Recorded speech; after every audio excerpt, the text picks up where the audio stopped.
Untuk kamu yang saat ini sedang merasa sedih, merasa marah, merasa benci, merasa dendam, ditinggalkan, kehilangan, berduka, perang batin, semua perasaan-perasaan negatif itu. Video ini saya buat untuk kamu. Saya tidak menyarankan kamu untuk mencoba memaafkan orang, mencoba memaafkan situasi yang kamu alami. Saya juga tidak menyarankan kamu untuk melupakan, apalagi berpasrah terhadap situasi yang saat ini sedang kamu hadapi. Namun sebaliknya, saya akan mengajak kamu untuk masuk langsung ke dalam lorong gelap, sakit hati dan kepedihan yang kamu alami. Saya akan mengajak kamu justru masuk menyelami lautan kepedihan yang saat ini sedang kamu alami. Mari bersamaku kita akan berjalan untuk menembus kegelapan batin ini. Ya, baru-baru ini saya mengalami situasi di mana saya sedang sangat marah, saya sangat emosi karena ada seseorang yang melakukan kelalaian sehingga menyebabkan saya kehilangan sesuatu yang menurut saya sangat saya sayangi, sesuatu yang sangat saya cintai. Nah, namun karena terbiasa untuk mengamati diri, mengamati emosi, saya tidak memberikan tekanan pada peristiwa yang ada di luar saya. Maksudnya saya tidak terlalu memberi tekanan pada subjek yang menyebabkan hal itu terjadi. Bukan berarti saya melupakannya, tapi saya lebih fokus kepada apa yang saya rasakan. Pada saat itu saya menyadari bahwa saya sangat marah, saya sangat jengkel, dan saya juga diliputi dendam ya, dan kebencian karena terjadinya suatu peristiwa itu. Namun di saat yang bersamaan saya juga menyadari, saya juga benar-benar memahami reaksi-reaksi yang muncul, pikiran-pikiran yang muncul yang berasal dari kenegatifan yang saya alami dalam diri saya sendiri. Saya benar-benar menjadi saksi, menyelami sepenuhnya kepahitan, kemarahan yang saya alami. Dan segera setelah itu saya menuliskan langkah-langkah bagaimana caranya menghadapi beban emosi negatif ini yang dapat kamu simak berikut ini. Yang pertama adalah kesadaran murni. Mungkin kamu bertanya-tanya apa kaitannya dengan mengatasi emosi negatif dengan kesadaran murni. Ya, sebelumnya saya ingin menyampaikan sedikit, kesadaran murni ini sudah saya pernah sudah saya pernah buatkan videonya. Kamu silakan cek di Energi Positif nomor 28, judulnya Kamu Yang Sesungguhnya. Kamu silakan cek video itu. Sesungguhnya kesadaran murni itu adalah inti dari semua ajaran spiritual. Ya, semua ajaran spiritual itu sesungguhnya bermuara pada kesadaran murni.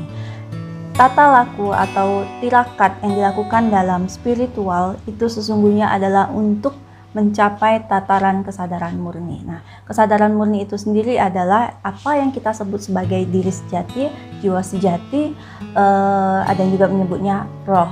Nah, diri sejati kita ini yaitu saya tidak bisa dikatakan sesuatu atau seseorang ya, hanya keberadaan, hanya kesadaran, sadar tok yang mengamati sekaligus mengalami apa yang kita rasakan sepanjang hidup kita. Suatu bentuk kesadaran, suatu bentuk keberadaan yang tidak berwujud. Jadi sesungguhnya yang namanya roh itu tidak berwujud. Jadi kalau kamu menonton film-film, kamu melihat ada sosok bangkit transparan dari tubuh fisik, itu hanyalah gambaran. Karena bagaimana caranya lagi sutradara menunjukkan bahwa ada sesuatu yang bangun kalau bukan dengan menciptakan bayangan transparan.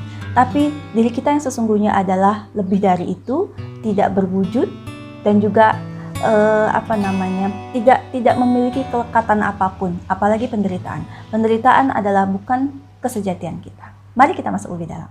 Kesadaran murni ini erat sekali kaitannya dengan kemampuan kita untuk mengatasi segala macam pergolakan atau pergumulan di dalam hidup ini. Luka batin, amarah, dan segala macam emosi negatif itu akan semakin mampu kita atasi apabila kamu semakin mampu mencapai kesadaran murni ini, atau kehadiranmu itu semakin kokoh, semakin kuat. Jadi kamu tidak lagi mengidentikan dirimu sebagai pikiranmu, sebagai identitasmu, sebagai egomu. Jadi kita bisa dengan full menjadi pengamat pasif atas apa yang terjadi di dalam hidup kita. Selanjutnya, langkah kedua untuk mengatasi beban emosi negatif yang kamu rasakan adalah dengan mengibaratkan kamu itu meletakkan lampu sorot ke dalam batinmu.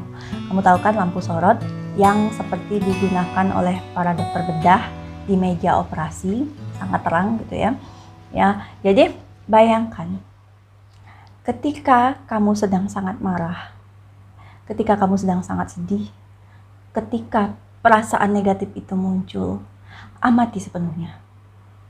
Rasakan sepenuhnya bagaimana perasaan itu muncul, bagaimana awal mulanya pikiran itu muncul.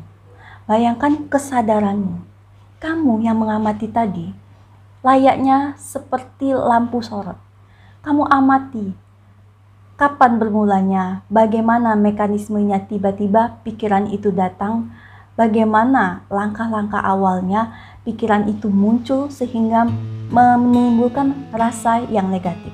Hati-hatilah pada saat ini, tetaplah waspada, tetaplah hadir. Ketika perasaan itu datang, ketika pikiran itu datang, mungkin dia akan terdengar seperti ini, akan seperti berbicara denganmu. Misalnya perasaan seperti, kamu sangat menyesal, kenapa ini bisa terjadi, ini pas mungkin salah saya, karena saya mungkin kurang begini, kurang begitu, sampai dia meninggalkan saya. Ini pasti karena yang dikatakan oleh si A sehingga dia memperlakukan saya begini. Ini pasti karena kesalahan dia. Akan ada suara-suara yang terus membandingkan, menilai, memberikan masukan, memberikan ide, ya.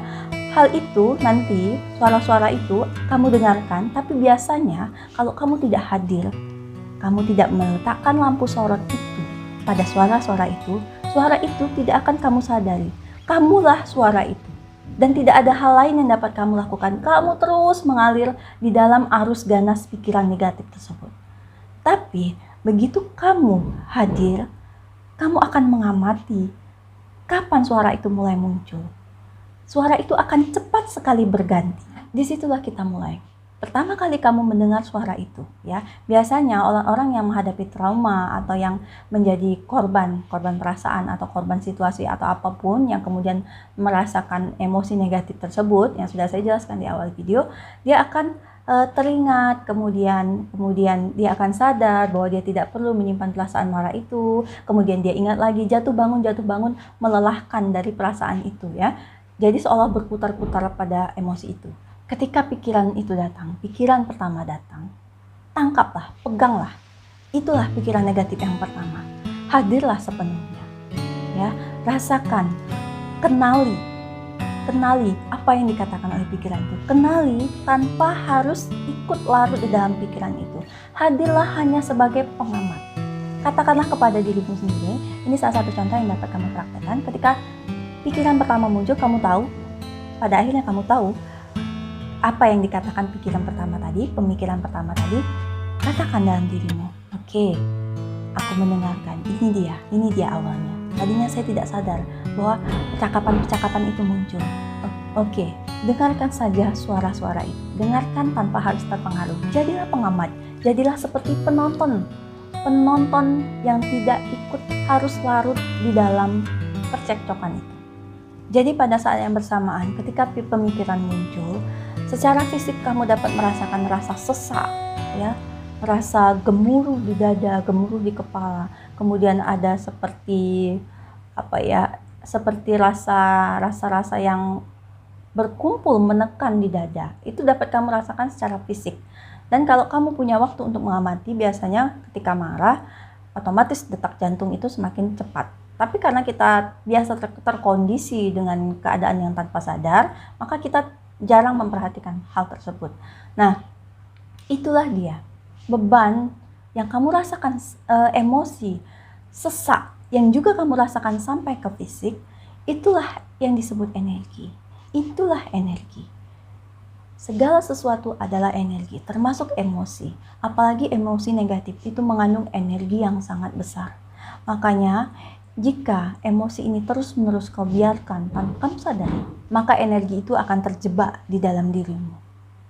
Bersamaan dengan itu, juga mungkin akan ada dorongan atau rasa untuk mengungkapkan atau mentransmutasi energi yang menyesalkan tadi, yaitu dengan cara menangis.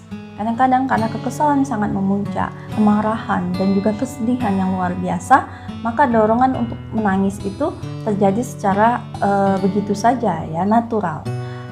Bisa jadi ada dorongan untuk melakukan hal-hal lain yang lebih destruktif atau merusak, misalnya banting pintu, lempar piring, atau membentak, ya. Pokoknya reaksi yang sesungguhnya emosi kita menginginkan beban energi tadi tersalurkan. Oleh karena itu, menurut saya adalah penting bagi kita untuk memahami mekanisme diri kita sendiri, benar-benar mengenali diri kita sendiri. Ketika emosi negatif ini muncul, ada beberapa hal yang sebaiknya kita hindari. Yang pertama, seandainya mungkin, berusahalah untuk sendirian. Berusahalah untuk memiliki waktu untuk dirimu sendiri ketika kamu sedang mengalami emosi negatif. Apalagi kalau kamu adalah orang yang cenderung atau mempunyai kecenderungan untuk mudah marah gitu ya. Jadi berusahalah untuk menyendiri, hindari kebisingan, hindari bertemu dengan orang-orang. Karena dirimu itu sedang dipenuhi energi. Bayangkan kamu sedang diliputi energi yang begitu panas dan menekan dan setiap saat siap untuk meledak. Bahayanya adalah ketika kamu menyalurkan kemarahanmu atau energi itu kepada orang lain yang sesungguhnya tidak ada hubungannya atau tidak layak mendapatkan kemarahan atau kemurkaan itu. Jauhkan dari kebisingan, jauhkan dari anak-anak. Karena seringkali di dalam rumah tangga percekcokan antara suami istri gitu ya, tekanan yang dihadapi oleh suami, oleh istri, kemudian anak yang berisik, anak yang nangis, yang rewel, itulah yang akan menerima energi emosional yang dialami oleh orang tuanya. Itulah kenapa banyak sekali terjadi KDRT terhadap anak-anak. Sedapat-dapatnya, berusahalah untuk tetap hadir, tetap waspada. Ya, berusahalah untuk hanya menjadi pengamat atas apa yang kamu rasakan. Saya tahu betul itu sulit sekali untuk dilakukan. Saya telah melakukannya, saya sering melakukannya. Yang terjadi adalah kita akan ditarik pada kondisi sadar, tidak sadar. Ada saatnya kamu akan masuk lagi dalam arus ganas kemarahan, mengidentikan dirimu dengan situasi saat itu. Ada saatnya juga kamu kembali sadar, oh iyalah, oh sudahlah. Atau ada saatnya kamu juga merasa, oke, saya sedang sangat marah nih. Oke, rasanya akan meledak. Itulah dirimu. Kamu mengamati. Ya, berusahalah untuk sadar, jangan marah. Jangan juga berputus asa apabila kamu jatuh bangun dalam kesadaran, dalam ketidaksadaran itu. Seperti itulah, karena hidup itu sesungguhnya adalah meditasi. Ya. Hidup yang sesungguhnya adalah tetap hadir penuh di dalam dirimu dan mengawasi emosimu. Inilah sesungguhnya intisari dari latihan meditasi. Meditasinya, duduk diamnya, itu ada latihan untuk memperkuat keberadaanmu, kehadiranmu. Agar ketika kamu menjalani aktivitas sehari-hari, kamu tetap waspada, kamu tetap eling. Dari apa?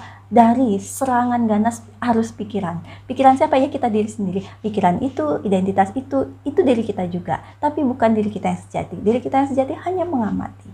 Pencerahan adalah ketika kita mampu bangkit mengatasi pikiran dan identitas palsu tersebut. Itulah kenapa Buddha sering menyebutnya akhir dari penderitaan adalah lepasnya segala macam ilusi dan benar-benar menyatu dengan keberadaan yang tak berwujud yang ada di dalam dirimu, yang lazim kita sebut kesadaran murni. Seseorang bertanya kepada saya, apakah benar hanya dengan menjadi pengamat atas emosi kita, pengamat atas pikiran kita, kita benar-benar bisa mengatasi luka batin atau penderitaan yang hebat yang kita alami? Saya pikir pertanyaan itu adalah pertanyaan yang datang dari ranah logika, lahir dari pikiran atau pemikiran kita yang biasa. Kamu tidak memahaminya dari segi kesadaran. Makanya perlu sekali bagi kita untuk bertahap melewati fase demi fase hingga pada akhirnya kamu benar-benar benar-benar menyadari keberadaan itu di dalam dirimu, ya. Perkataan saya, perkataan guru spiritual lain atau siapapun itu hanyalah itu hanyalah rambu-rambu, hanyalah simbol untuk mengatakan, untuk membawa kamu mengenali kembali dirimu yang sesungguhnya. Kata-kata kembali itu artinya kamu tidak pernah terpisah dari keberadaanmu. Keberadaanmu itu selalu ada bersamamu. Hanya saja kita sebagian besar tidak sadar. Di sepanjang hari kita, di sepanjang hidup kita, kita hanya mencicipi sekian, mungkin nggak sampai 0,5% dari keberadaanmu itu. Ya, karena apa? Karena kita biasa sekali dan normal rasanya, tampaknya wajar-wajar saja kita hidup mengalir di dalam pikiran kita. Coba kamu pikirkan, coba kamu rasakan. Pernahkah kamu sungguh-sungguh terbebas dari pikiran? Mungkin orang akan mengatakan kalau terbebas dari pikiran berarti kita gila dong. Tidak. Ketika kamu terbebas dari pikiranmu, ketika kamu tidak memikirkan apapun, jangan gunakan kata-kata ini, jangan kamu logikakan kata-kata ini. Ketika kamu tidak memikirkan apapun, yang ada apa? Kosong? Bukan. Yang ada hanyalah kamu menjadi waspada penuh. Kamu menjadi jernih. Dan kamu menjadi benar-benar eling. Itulah kalau pikiran tidak ada. Cobalah kamu praktekkan. Berusaha untuk tidak memikirkan apapun. Tapi pikiran itu sifatnya aneh. Ketika kamu berkata, oke, saya akan berusaha tidak memikirkan apapun. Kamu mungkin merem, saya tidak memikirkan apapun. Nah, saya tidak memikirkan apapun. Saat itulah pikiran ikut berkata, oke, kita tidak berpikir. Nah, bukan seperti itu. Ya, ini namanya melatih fokus, ya, melatih keberadaan. Inilah yang dilakukan di dalam meditasi. Dan kenapa banyak sekali orang tidak dapat tidak kemana-mana ketika bermeditasi. Ngapain ini cuma gelap, ini ngapain nggak melakukan apa-apa gitu ya.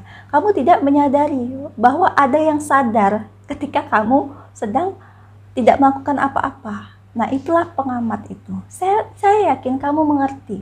Sesuatu di dalam dirimu itu menangkap dan mengerti. Tapi ketika pikiran mulai melogikakannya, kamu menjadi tidak mengerti. Makanya spiritual itu adalah tentang bagaimana kamu menemukan sendiri, merasakan sendiri. Mungkin nanti kamu memiliki bahasa yang lain, tapi itu loh. Kamu hadir dan kamu ada. Ya, latihan-latihan kecil setiap hari, ya, seperti misalnya kamu ketika sedang sangat marah. Usahakanlah sendiri, karena dengan sendiri kamu bisa lebih fokus mengamati apa yang terjadi dalam dirimu. Ambillah sebuah benda, apa itu daun atau itu pena atau itu sendok, kamu pegang, kamu amati benda itu tanpa ada komentar mental di dalam pikiranmu. Kamu amati saja dan sadari bahwa kamu sedang mengamatinya. Itu adalah latihan sehari-hari. Kamu sadari kalau kamu sedang kayak hal-hal yang sangat ringan, sedang makan, sedang minum. Ketika tidak ada pikiran, yang ada hanyalah kesadaran, kewaspadaan. Nah, itulah yang harus kita latih. Makanya penting sekali untuk melatih ini, menguatkan kehadiranmu ya di dalam hidupmu, di dalam aktivitasmu. Tujuannya apa? Ketika ketika terjadi suatu peristiwa besar dalam hidup kamu, ketika kamu tidak memiliki kehadiran cukup, kemampuan yang cukup untuk mempertahankan kewaspadaan dan kehadiranmu tadi, maka yang terjadi kamu cenderung akan masuk ke dalam arus ganas pikiran negatif dan arus ganas emosi negatif itu. Itu sudah pasti, dan itulah yang terjadi pada kita, pada saya, pada kamu, dan sebagian besar manusia yang mendorong terjadinya begitu banyak penderitaan di dunia ini. Nah, masalah akan selesai begitu saja ketika kita sudah mengetahui, kita sudah menyadari emosi kita sendiri. Ya, pada saat kamu keluar dari identitas egomu, identitas pikiranmu, keluar dari kebisingan pikiranmu itu, dan kamu benar-benar waspada, mempertahankan kewaspadaan itu, maka kamu akan mempersempit ruang gerakmu, mempersempit realitamu hanya dengan kondisi saat ini. Misalnya kamu marah dengan seseorang, ada penyebabnya. Ya, penyebab itu real, nyata, ya. Misalnya dia menuduh kamu. Nah, ya, Tapi karena kamu tadi hidup dalam pikiran, maka kamu akan semakin, pikiran itu sifatnya akan semakin membumbu-bumbui. Nah, seperti itu. Tapi ketika kamu waspada, kamu tahu bahwa kamu sedang dikompori oleh pikiranmu sendiri. Dan kemudian ketika kamu sedang fokus, sedang waspada, dan mengkerucutkan situasimu pada hal itu saja, maka ada 3 hal yang dapat kamu lakukan. Saya pikir ya, kira-kira ada 3 hal sederhana yang dapat kamu lakukan. Yang pertama, kamu bisa saja mengambil tindakan atas situasi yang kamu hadapi. Maka tindakan ini bisa jadi kamu membuat batasan dengan orang tersebut, menyampaikan rasa tidak sukamu, rasa keberatanmu atas apa yang mungkin dia tuduhkan atau dia lakukan. Ya, yang pertama, solusi atau tindakan yang keluar dari kehadiran, dari kewaspadaan itu akan jauh lebih efektif dibandingkan kita ketika membuat putusan berada dalam ranah pikiran logis. Kewaspadaan, kejernihan akan menghasilkan kejernihan. Kejernihan akan memunculkan solusi. Ya, jadi kamu benar-benar fokus di saat sekarang pada masalahmu. Atau yang kedua, kamu tidak melihat ada sesuatu yang perlu kamu lakukan di situ, atau ada sesuatu yang dapat kamu kerjakan di situ. Segala sesuatu itu di luar ranah kemampuanmu untuk melakukan apa-apa. Maka kamu membiarkannya begitu saja. Ada hal-hal yang harus kita terima begitu saja karena kita tidak bisa ngapa-ngapain. Kalimat favorit saya adalah, ketika kamu tidak bisa ngapa-ngapain, ya ngapain ngapa-ngapain. Terima saja. Resistensi, kebebalan, penolakan diri kita terhadap situasi yang ada itu semakin meningkatkan penderitaan kita. Terimalah, tapi tidak memberikan embel-embel duka, rasa tidak suka pada situasi itu. Pokoknya terima tok. Ya. Caranya seperti ini, peristiwa yang ada di dalam hidupmu itu, kamu tidak bisa ngapa-ngapain, beda dengan yang kasus pertama.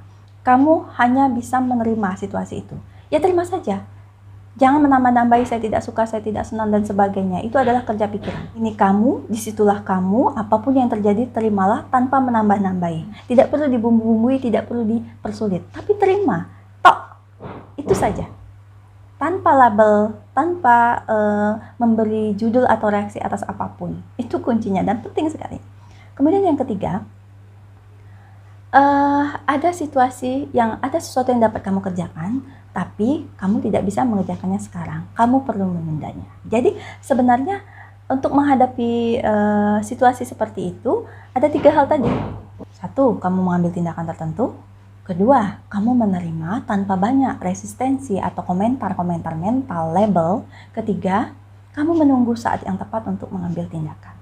Jadi, itulah yang dapat saya bagikan dari pengalaman saya menghadapi emosi negatif yang saya alami. Ingat, guru yang terbaik, guru yang sejati itu ada di dalam dirimu. Sumber kebijaksanaan, sumber dari penerangan dan pencerahan itu ada di dalam dirimu. Dirimu sendirilah guru itu. Oleh karena itu, menyatu kembali dengan keberadaan, dengan kehadiran, dengan kesejatianmu yang tidak berwujud itu adalah hal yang penting kita latih sepanjang hidup kita. Demikian video kali ini. Apabila kamu merasa suka dengan video ini, silakan kamu like, silakan kamu bagikan apabila bermanfaat. Bagi kamu yang belum subscribe, silakan kamu subscribe dan aktifkan lonceng notifikasi agar kamu selalu mendapatkan notifikasi atau informasi ketika video yang terbaru kembali ditayangkan. Terima kasih sudah menonton. Salam damai.